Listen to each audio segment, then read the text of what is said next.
এই কলা গাছগুলো যখন অতিরিক্ত পোল বের হবে, বিশেষ করে আপনার কলার যে কলা গাছের আপনার যে ঝাড়টা, এই ঝাড়টাতে যখন অতিরিক্ত কলা গাছগুলো এভাবে বের হবে, এই অতিরিক্ত কলা গাছগুলো কেটে দিতে হবে। আর অতিরিক্ত কলা গাছ যদি না কাটেন, তাহলে দেখা যাবে এই গাছগুলো আপনার শক্তি পাবে না এবং কলা বড় হবে না। এর জন্য আমরা কি করব, এই অতিরিক্ত যেই কলা গাছগুলো আছে ছোট ছোট এই চারা গাছগুলো, এগুলো কেটে দিতে হবে। এভাবে কেটে দিবেন, এভাবে পরিষ্কার করে দিলে হবে কি আপনার এই যে কয়েকটা গাছ আছে, এই কয়েকটা গাছ বেশ পুষ্ট পাবে এবং এই গাছের যে ফলগুলো হবে ওই ফলগুলো অনেক বড় হবে। কি পরিমাণ পানি বের হয় কলা গাছ থেকে। অতিরিক্ত কলা গাছ কখনই রাখবেন না। দেখেন কি পরিমাণ বৃষ্টি হয়েছে, তো অনেক এখন অনেক সুন্দর সুন্দর কিন্তু কলার কাজ চলে আসছে। আপনারা দেখতে পাচ্ছেন কলার কাজগুলো, এগুলো হয়তো কিছুদিন পর আমরা হারভেস্ট করব।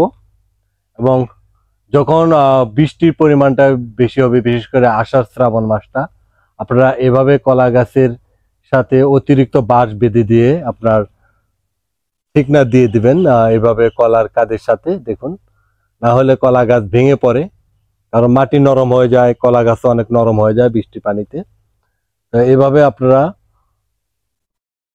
বাঁশ দিয়ে এভাবে ঠিকনা করে দেবেন। এই ঝাড়ে দেখুন আমার এই তিনটা গাছ রাখবো, একটি দুইটি, ওই পাশে আছে তিনটি। এই তিনটা গাছ রাখার পর আমি এখন এই যে পোলটা বের হইছে অতিরিক্ত, এই পোলগুলা কেটে ফেলবো। এভাবে কেটে দিবেন এবং এই আগাছাগুলো পরিষ্কার করতে হবে। আগাছা পরিষ্কার না করলে কলা গাছে জোর পায় না, দেখা যায় যে আপনি বিভিন্ন রোগে লাগে কলা গাছে। এভাবে কেটে ফেলতে হবে।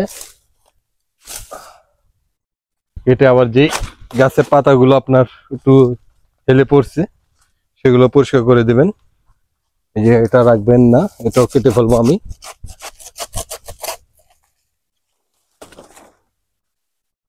এগুলো আপনার এইভাবে টুকরো করে গাছের গোড়াতে রেখে দিবেন। তো এগুলো পচে এখানে জৈব সার হবে এবং এই সারটাই আবার এই গাছ গ্রহণ করবে। তো এটা কাটবো না, কারণ যেহেতু এখানে তিনটা আছে, দেখা যায় এটাতে অলরেডি মনে হয় ফুল চলে আসছে, কলার কাজ চলে আসছে। এটা রাখবো, এটার পরে এই দুটা থাকবে, এই দুটা হতে হতে আবার এটার সময় চলে আসবে। দেখুন এই ঝাড়টাতে কিন্তু অনেক বেশি কলা গাছ, আবার পাতাগুলো ভেঙে গেছে, অতিরিক্ত বৃষ্টি হয়েছে এবার, অনেক বৃষ্টি হয়েছে। এই বৃষ্টির কারণে কিছু গাছ ক্ষতিগ্রস্ত হয়েছে আমার। এভাবে যে পাতাগুলো হেলে গেছে ওই পাতাগুলো কেটে দিতে হবে। আর আপনারা একটা জিনিস খেয়াল রাখবেন, যখন এরকম গাছ হয়ে যাবে কয়েকটা গাছ রাখবেন, আপনি বড় জোর তিনটা গাছ রাখবেন। কিন্তু আমার এখানে ওই বৃষ্টির সময় আমি বাগানে আসতে পারি নাই, এর জন্য কয়েকটা গাছ বড় হয়ে গেছে এখানে।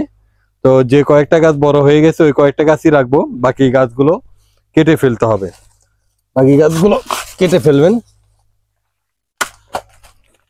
এভাবে টুকরো করে সব কলা গাছের গোড়া রেখে দেবো।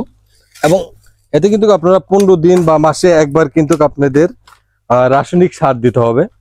তবে আমি রাসায়নিক সার দিই না, এখানে আমার জৈব সার দেওয়া হয়, বিশেষ করে গোবরের সারটা। ওই সারটা আমি এই গোড়ার চারপাশে দিয়ে দেই মাসে একবার। এর জন্য এই গাছগুলো কিন্তু অনেক মোটা, আপনারা দেখতে পাচ্ছেন এই গাছগুলো কিন্তু অনেক মোটা এবং এর ফলও কিন্তু অনেক পুষ্ট হয়। সুন্দরী কই? হ্যাঁ সুন্দরী, তুমি ঘুমাইতেছো কেন? এদিকে আসো, এদিকে আসো। সুন্দরী হচ্ছিল আমাদের এই খামারের যে কুকুরটা আছে, ওই কুকুরটার নাম, তাকে আমরা আদর করে সুন্দরী বলি।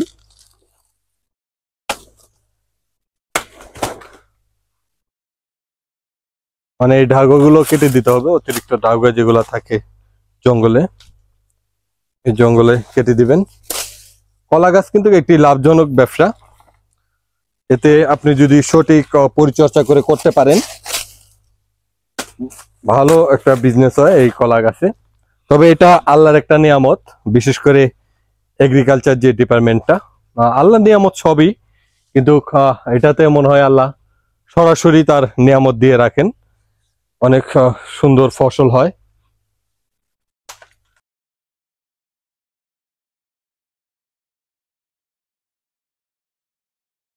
এই যে এই পাতাগুলো যেগুলো ভেঙে গেছে, এই পাতাগুলো এইভাবে কেটে দিতে হবে।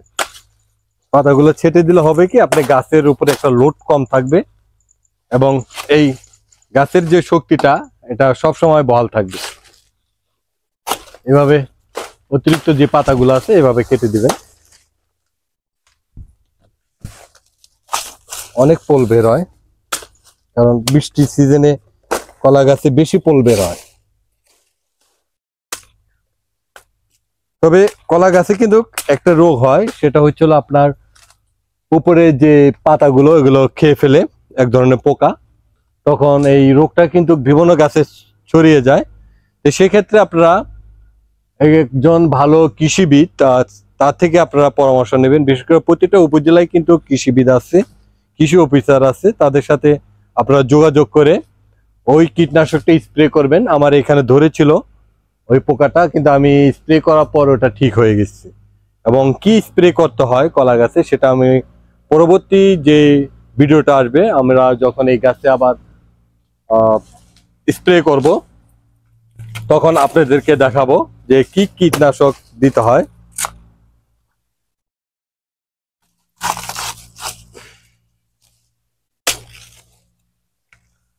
তবে কলা গাছ একটু উঁচু জমিতে করবেন, বর্ষা পানি যেন না আসে। বর্ষা পানি আসলে কিন্তু বাগান নষ্ট হয়ে যায় কলা গাছের। বর্ষার পানি জমে এমন কোনো জমিতে কিন্তু কলা গাছের চাষ করা যাবে না, এতে কলা বাগান ক্ষতিগ্রস্ত হয়। কিন্তু দেখা যাবে যে আপনি অনেক শখ করে কলার বাগান করছেন, দেখা যায় যে বর্ষার পানি চলে আসাতে সেই বাগানটা নষ্ট হয়ে যায়। আপনারা পানি নিষ্কাশনের ব্যবস্থা থাকতে হবে, অতিরিক্ত বৃষ্টি হলে যেন কলা গাছে পানি না জমে সেদিকেও আপনাদেরকে খেয়াল রাখতে হবে। এবং প্রতিনিয়ত আপনার কলা গাছে কিন্তু যত্ন নিতে হয় না, হয়তো কিছুদিন পর পর এসে আপনার যত্ন নেবেন কলা গাছে। এগুলো হচ্ছে আমাদের সব দেশি সবজি কলা গাছ। এভাবে পরিষ্কার করে দিলে হয় কি, আপনার আলো বাতাস গাছটাতে লাগে, সেক্ষেত্রে গাছ আপনার রোগমুক্ত থাকে। তো আপনাদেরকে আমি আমার খামারের যে কাজগুলো করে থাকি সেই খামারের কাজগুলো নিয়ে আমি প্রতিনিয়তই ভিডিও দেব, আপনারা দেখে নেবেন। আমরা পরবর্তী যে ভিডিও আসবো, আমরা পুকুর পাড়ে অনেক ধরনের সবজি গাছ লাগাবো, সেই গাছ কিভাবে লাগাই বা আপনার এটা মাচা দেবো আমরা পুকুর পাড়ে, সেই মাচাটা আপনাদেরকে দেখাবো। তো যারা কলা বাগান করবেন আপনারা অবশ্যই সুন্দরভাবে এভাবে পরিষ্কার করে রাখবেন।